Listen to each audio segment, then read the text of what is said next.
Howdy, all you delicious people. I am here today to review The Stepfather, 1987. So, I went and I wanted to watch this movie because, one, it's honestly really convenient. There's a lot of apps that you can go out of your way to say that you've seen this film, that you can go in and see it and it's for free. Like go into Vudu, V-U-D-U, watch it for free. Go into Tubi, T-U-B-I, watch it for free. As well as probably any number of the sequels, watch it for free. I actually like the Stepfather 2. It actually feels like a good sequel, but then eventually you have like the Stepfather 3, which kind of gets really goofy. Like really just like you're laughing much more than anything else, and you're just like, God, this movie is just garbage. And then they remade the Stepfather movie, and they took a very serious route to it. And I'm like, I'm sorry, like this is right around the time where they were trying to do these like serious films and make it about like an escape, or like they would always have these kinds of like they had the like Jennifer Lopez movie also, I think, coming out around the same kind of time, where like she was to get mixed up with this younger guy, and then all of a sudden she ends up finding out that he's much younger than she thought. And there was that movie. I don't remember what it was called, but anyways, one question that I would probably be asking myself while I'm watching this movie is, should I be laughing during this film? And I have kind of made that assessment, and I would say, yeah, why not? Really, the funny thing that comes from this film is, one, the bizarre nature of which that Jerry at some point goes into things with his craziness. But also, I find it funny when Jerry is to beat people to death with odd objects that I wouldn't have thought that someone would beat someone to death with, and I just laugh at that. But other people probably don't laugh at this movie. They take it seriously and they're just like, yeah, I don't like this film. Or they could just be like, yeah, like, I like the film. Like, whatever. But anyways,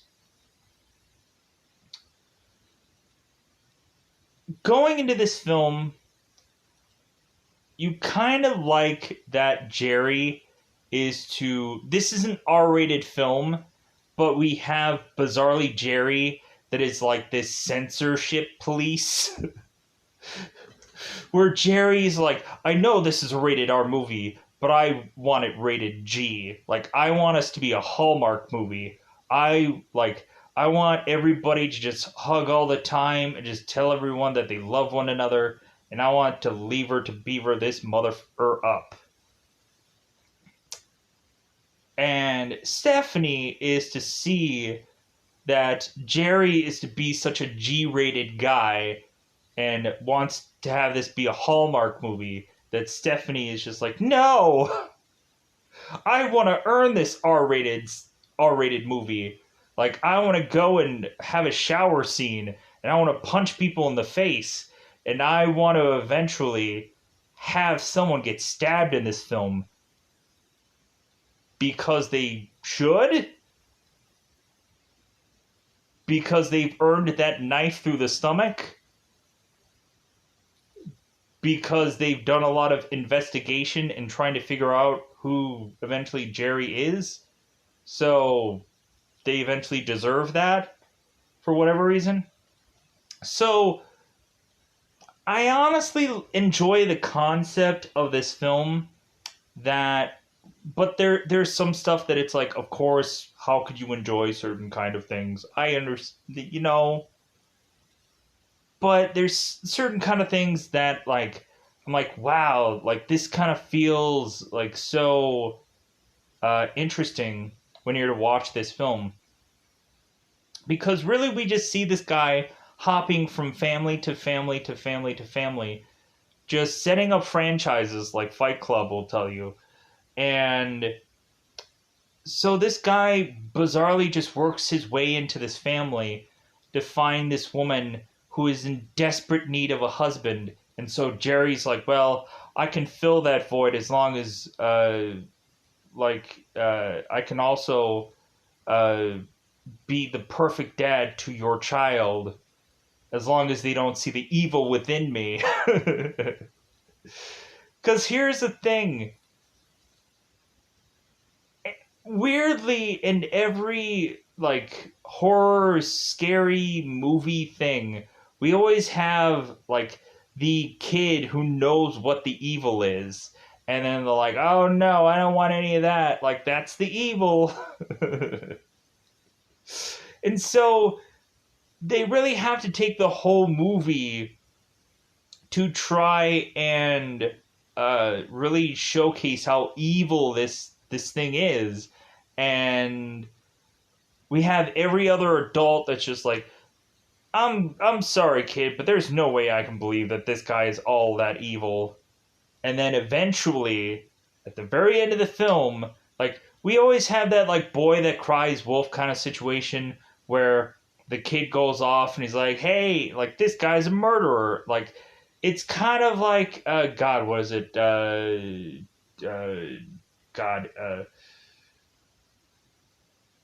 the one Vince Vaughn movie with when he's with John Travolta, where and domestic disturbance, I believe. Yeah, I think that's what that's called. Where eventually, like, Vince Vaughn steps in as his stepfather, goes into being this house, and eventually they end up finding out that Vince Vaughn really isn't who he is. And then interesting things happen after that. John Travolta has to go and save his son and have to go and take out Vince Vaughn. So, really also, like, this movie reminded me of that movie. But anyways, so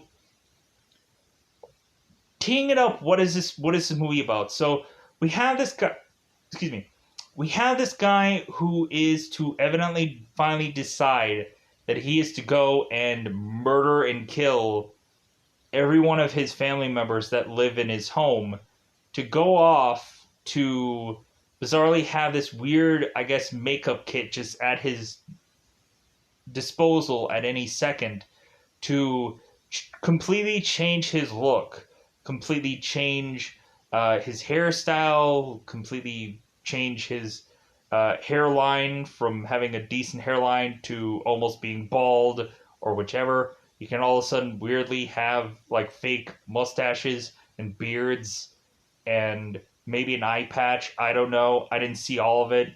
Like, I'm just like, how is it that this guy has perfectly been able to do all of this?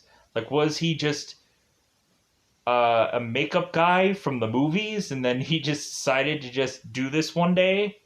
Like, how do you have this, like, seemingly common person who figures all this out? Like, I would have liked to have seen the prequel movie of what happened to this guy to have all this knowledge to come to this point where he just can easily sneak away from all these situations and just be this masterful guy that just continues to do this and gets away with it scot-free. I don't know. It just bugs me to no end to just want to just figure all this out. But there is no prequel movie, sadly enough. So this guy just goes off and completely just changes his looks head to toe, and then just walks off to eventually go into brand new town and sets up his real estate office with some American Eagle thing. And, like, nobody asks questions. Nobody asks for, like, hey, do you have any references that tells us that you've done real estate anywhere? And he's just like, oh yeah, I've done some real estate in, like, Pennsylvania or something. They're just like, oh, okay, great, we'll believe you. Because I guess nobody really checks on that stuff. I guess if you sell a house and you sell it really well, I guess nobody looks the other way, right? I don't know. That's a goofy thing that I didn't really understand. I think in the sequel they end up like wanting to actually see uh, whoever Jerry is in the sequel. They really want to see his credentials, and like I think they were smarter about it in the sequel movie. So Jerry is to go on into this home and want to be this G-rated guy who is to be so centered onto family, like absurdly centered into family, to where like it feels like Jerry needs to go in and like correct every wrongdoing that his family is to be a part of. Like if his wife was to smoke, he would probably tell her like, "Hey, don't smoke. That's a bad thing." Everybody has to be right in this family. Because uh, Jerry needs to correct this family, and he needs to keep this family together. Because whenever like Stephanie is to like, you know what, I want to run away and I want to go to boarding school, Jerry's like, well, I can't accept that. Like, no, this family has to be together. We have to all be together in this one house. Like, I don't care if you get like 40 years old and you're still living in this. I don't care. Keep this family together.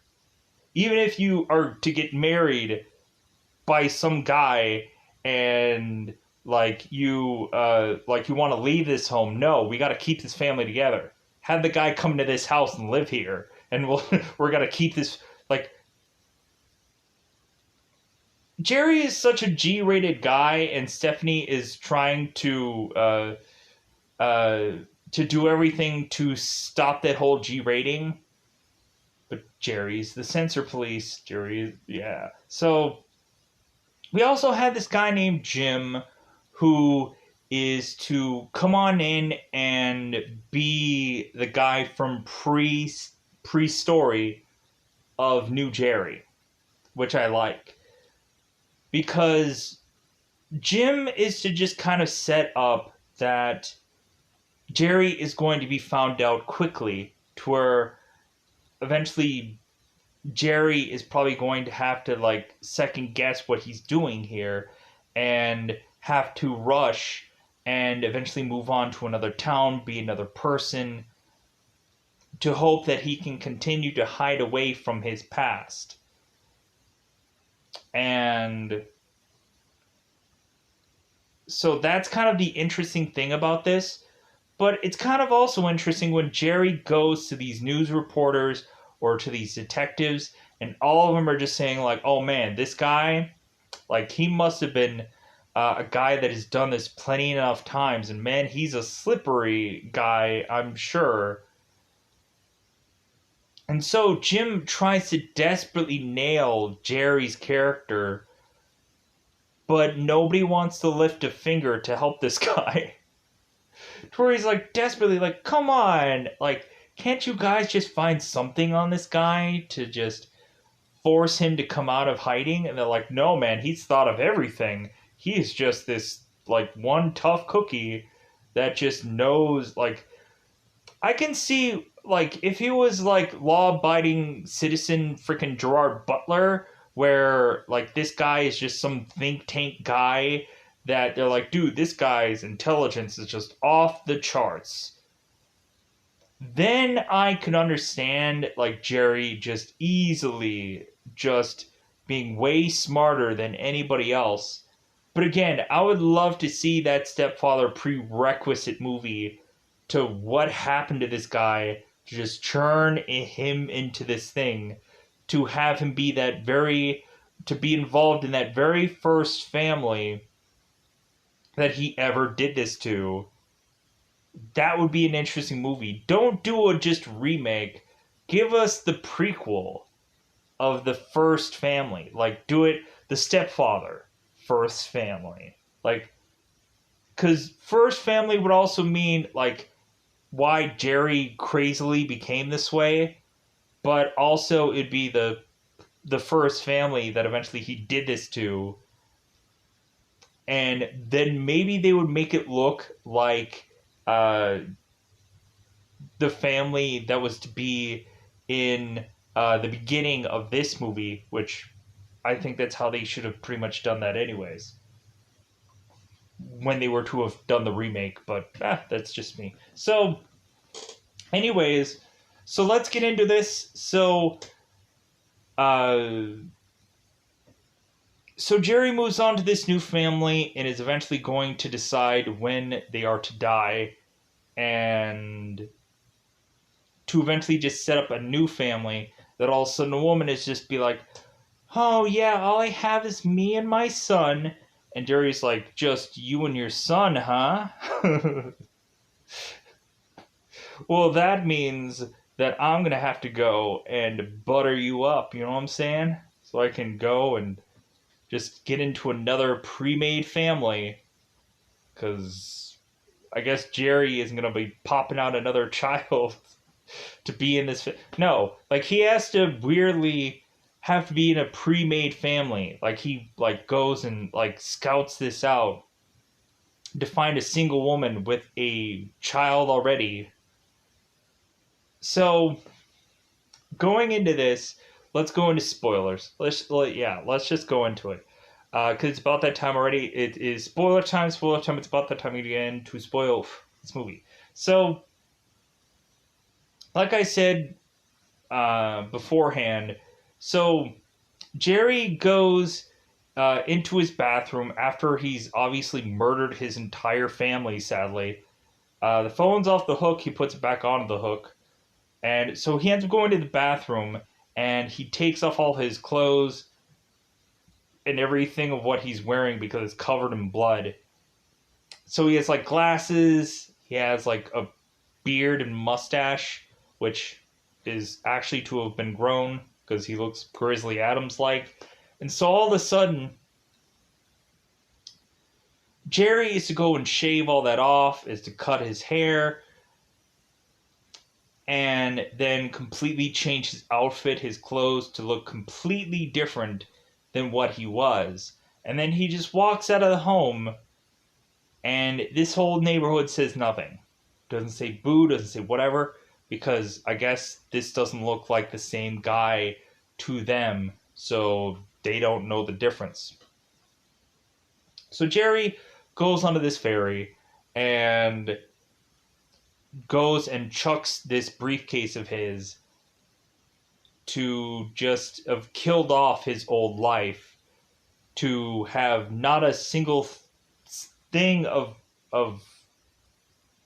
like there's no luggage that he has or whatever. So I guess wherever he's going to go next, he's just going to go buy new stuff or new clothes or whatever. Hopefully he has a big fat stack of cash of money from probably all the families that he's stolen all these things from. So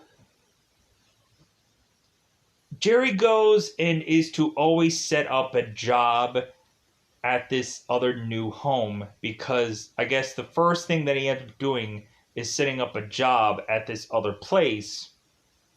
And then he ends up going and finding a wife that has a kid. So,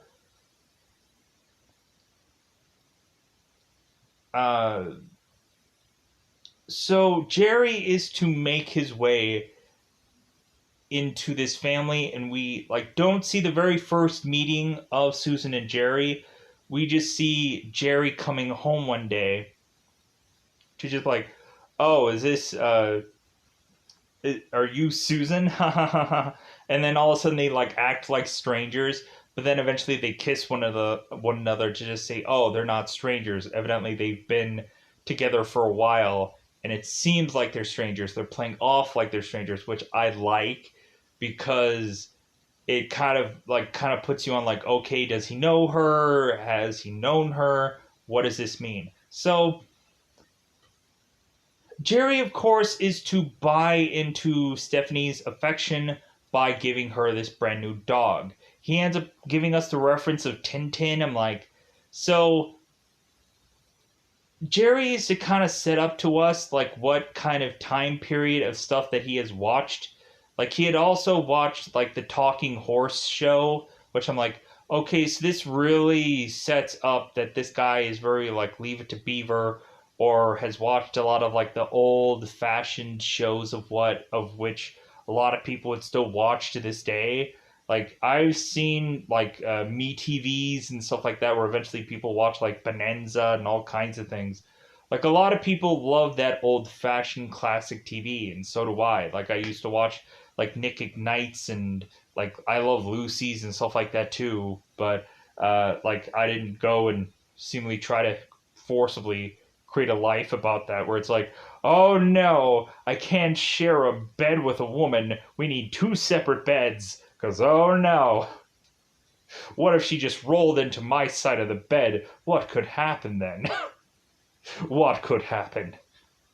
That's what I was that was what I was thinking that Jerry was gonna have like set up, was that they were gonna have like two separate beds. But no, Jerry, I guess, considering both him and his woman are to be adults, they're like, oh no, we're gonna be going at it. So much so that Stephanie's gonna have to put on some headphones and listen to her music while her parents go at it. Uh, Weirdly. So Jerry is to mention that like he hopes that he isn't trying to buy Stephanie's affection, and Stephanie is to, of course, immediately tell her mother this guy just weirdly rubs her the wrong way. And we find out that Stephanie is to go to see a therapist to talk about things, because I guess she's been seeing her therapist ever since her father died, which was like a year and some change ago, like a year and a half or something ago. So Stephanie goes to this therapist to talk to him about uh, her stepfather. And so Stephanie is to go to school, and evidently she is to get a fight. Get a fight. That isn't right. She ends up fighting with a girl in school, and so much so that eventually she ends up getting expelled from school. And so Stephanie's like, well, maybe I'll just go to boarding school. Maybe I'll run away from all this. Maybe that's the best thing that I should do. And so Stephanie talks about all this and is to ask the therapist, well, like, hey, how about you go and you talk to Jerry, and maybe you'll see the same things that I'm seeing. And the therapist is like, well, okay, I'll get him, I'll call him, or I'll try to set something up. Well, uh, Stephanie's therapist is to eventually try and set something up. But then eventually it seems that there's never to be this perfect time for this therapist to get a hold of Jerry. I'm trying to figure out what this guy's actual name was. So I'm not going to bother looking for it. I'll just keep calling him the therapist because people should know what that is. Unless you don't, which... the doctor guy, you know? Anyways. So Stephanie is to, like, tell this therapist that she wants to go to this boarding school, and the therapist is like, well, I don't see anything wrong with that. And Stephanie is like, well, here's the thing. Like, Jerry just doesn't want to break up this family, and so that's the only reason why I can't go to boarding school, because Jerry won't allow it. Like, even so much so that Jerry is going out of his way to go and talk to Stephanie's old school to get her back into this old school, because so that way Jerry can keep this family together, because that's all that matters to him. So we have this guy named Jim who is to try and get whoever Jerry is to eventually be found out about. So Jim is wanting this news reporter to re-release this article and have a photo of what this guy looks like. So this news reporter eventually runs this story, but doesn't have the photo, and so Jim is very upset with this guy who is Al Brennan. And so Jim is upset because he's like, you didn't have the photo? And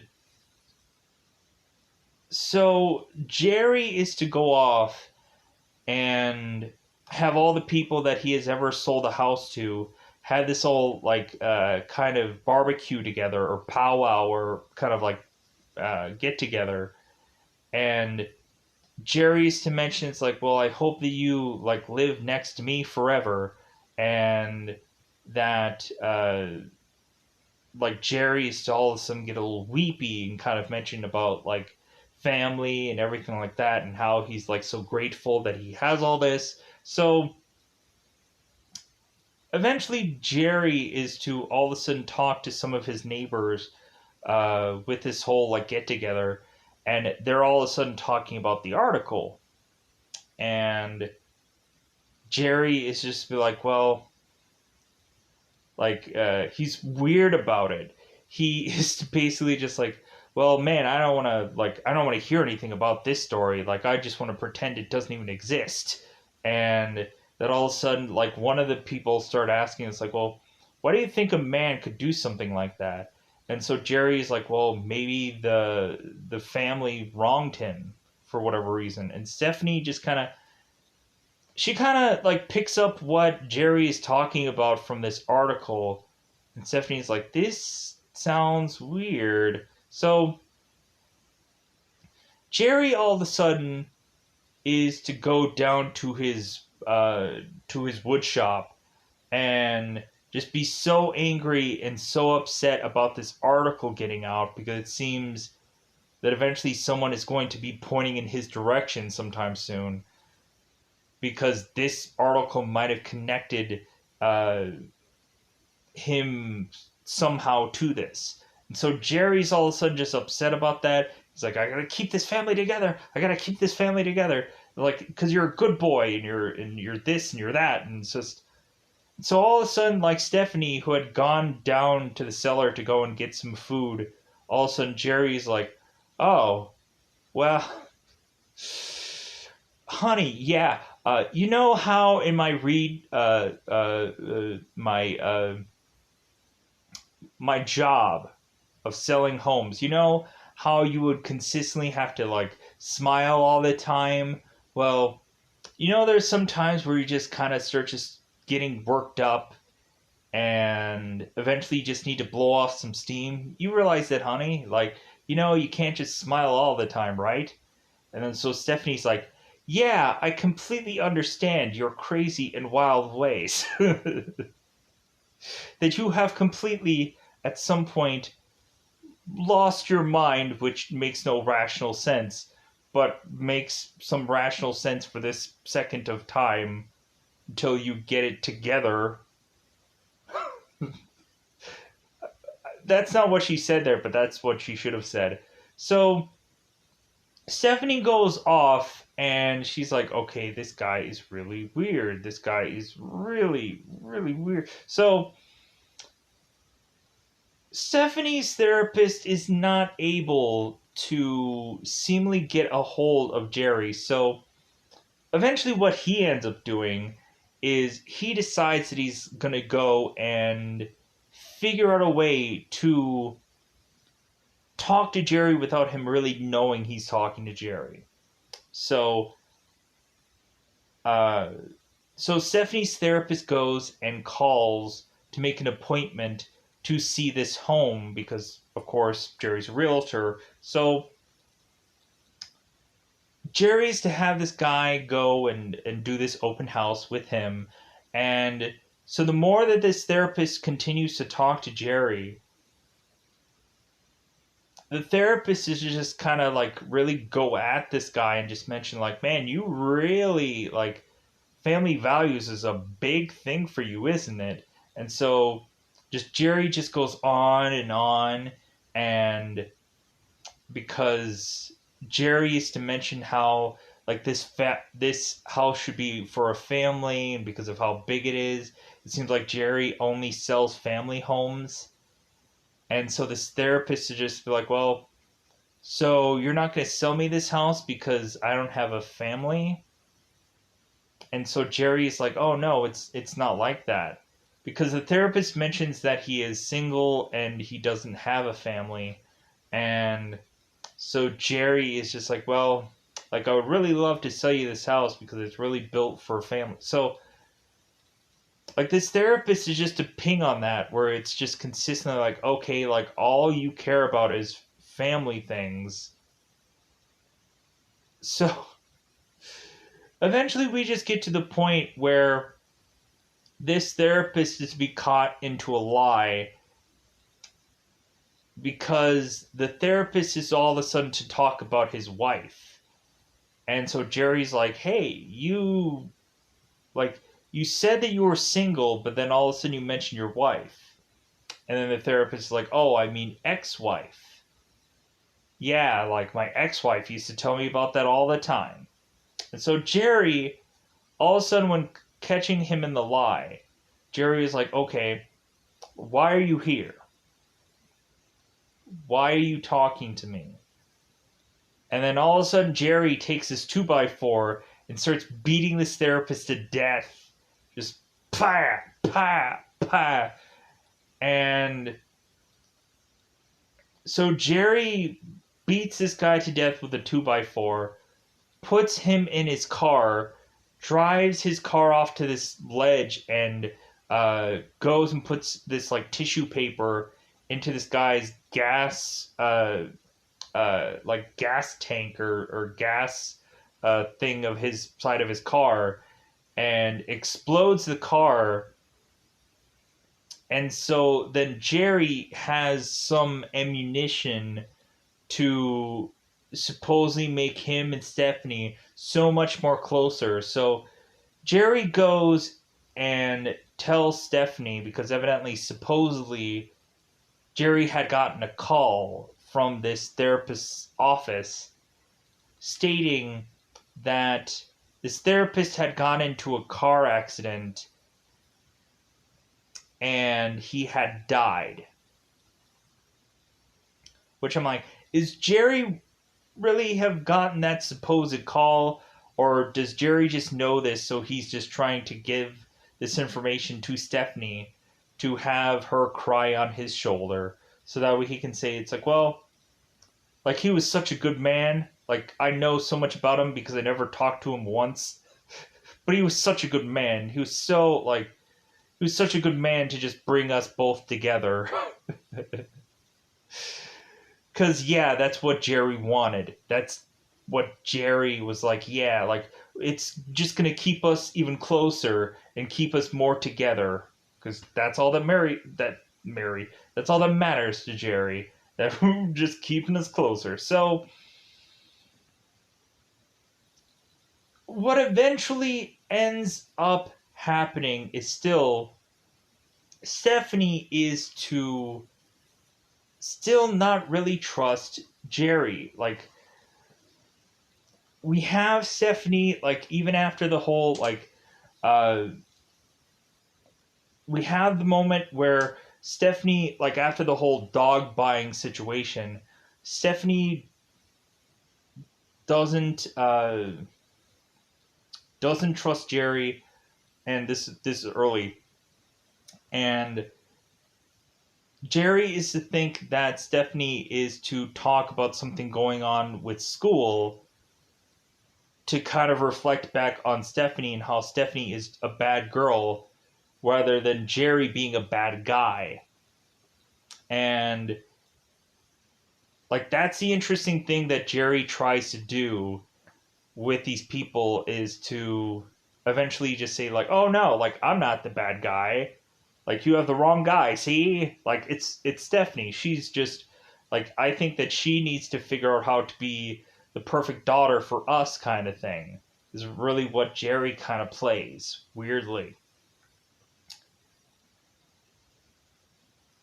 And Jerry is to tell Stephanie that she needs to be a better girl, which she won't because eventually she'll just go off with this boy and consistently have some time together with this boy, kiss him, and all of a sudden Jerry starts rushing out the door and is like, I'm sorry, you were like disrobing her right in front of this doorway. How could you?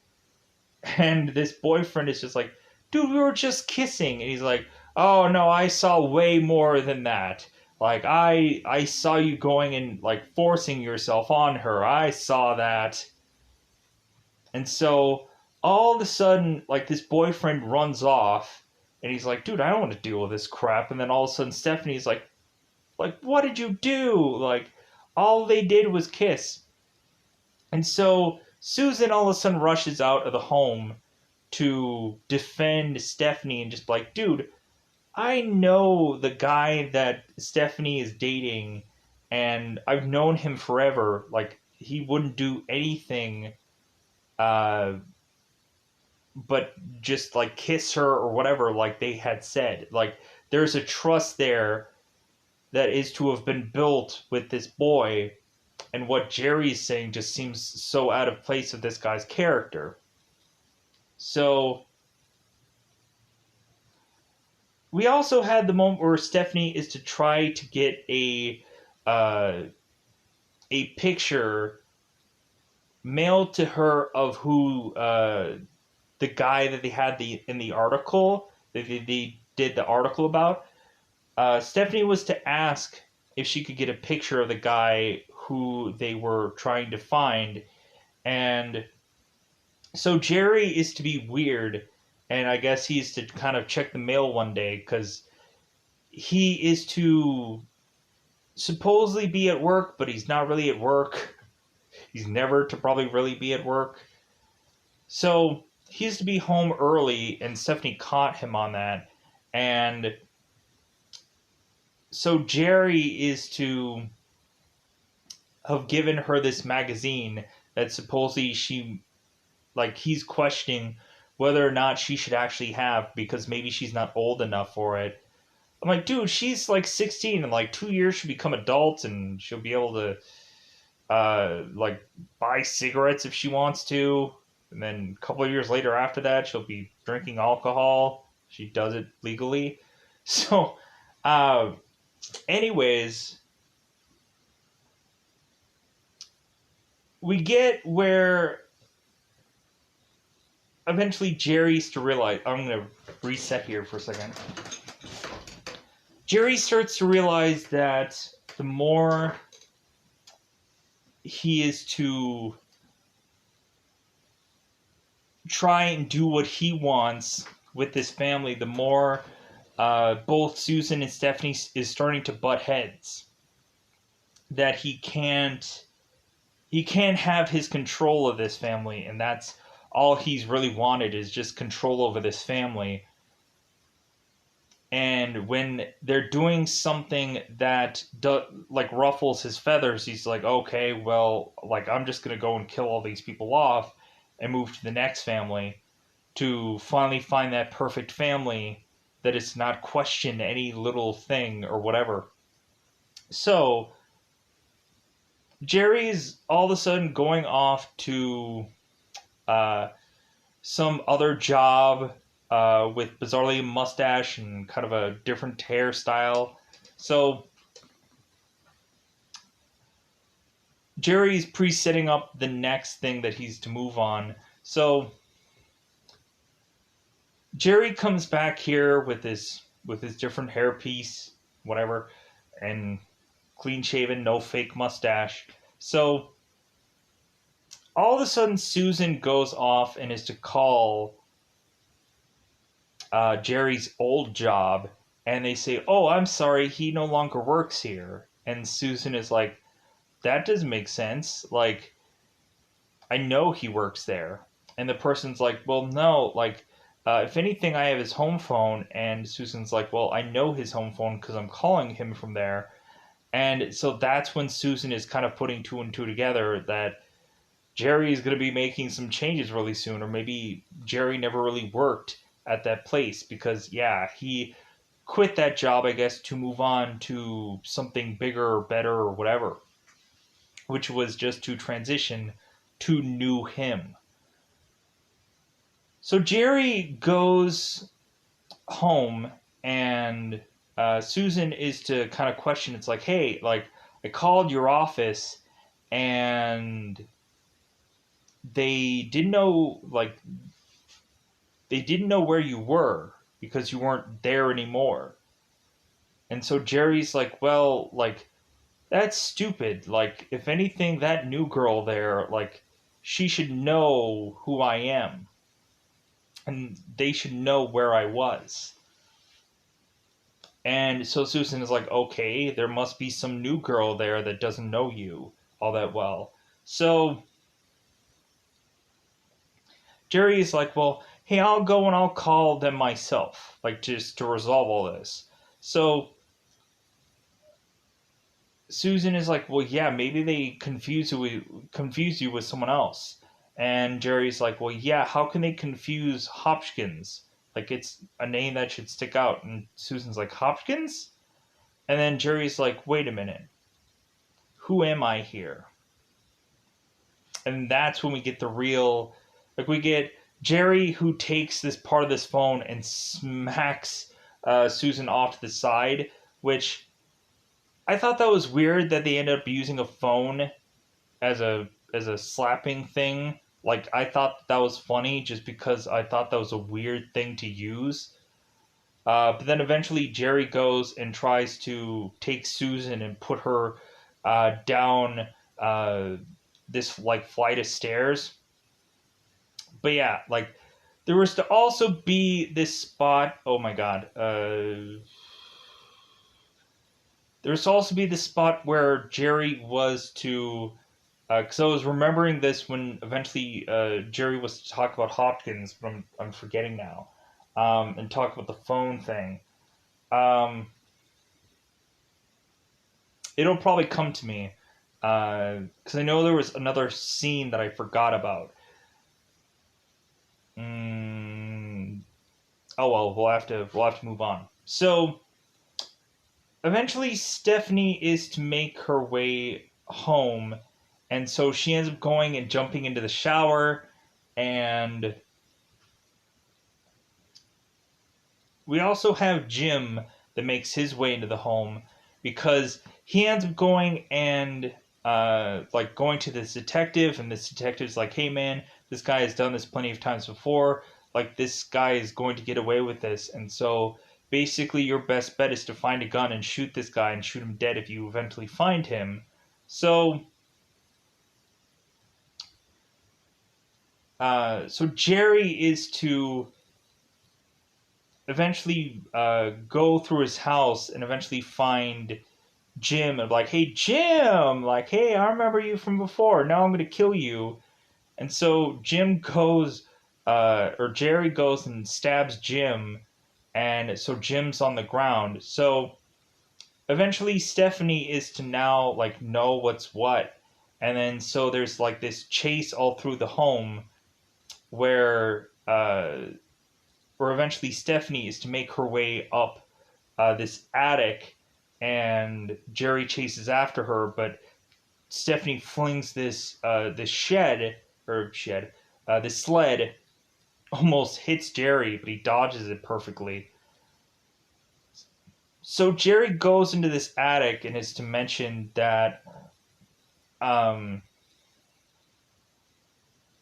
I'm still trying to remember that scene of the one thing that I missed, because I know I missed something. I'm just trying to figure out what it is. So, and I know it was a really interesting scene too. Gosh darn it.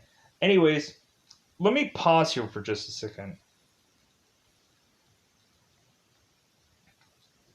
But yeah, so before Jim died, how he got there was eventually he ended up talking to that police officer, and that police officer ended up wanting to have him just go through towns that are to be around that area, because it seems that Jim had figured out that this guy takes an easy commute to go to his next town to be his next self. And so eventually Jim has a photo of Jerry, and so he starts to go around local places and shows them a picture and is like, hey, have you seen this guy? And so it seems that Jim ends up going to this one house that is to eventually have this like cheating couple where Jim is to stop them dead at their tracks of like, hey, I don't care what the heck you guys are doing. Like, have you seen this man? And so they're like, yeah, like he bought our house or he sold us this house. And so Jim's like, okay, great. Like, where is he? And so they end up telling him where he is. So he ends up going like, yeah, like I freaking figured this guy out finally. So Jim, of course, finds this guy's house and eventually finds that he's going to get stabbed in this house. So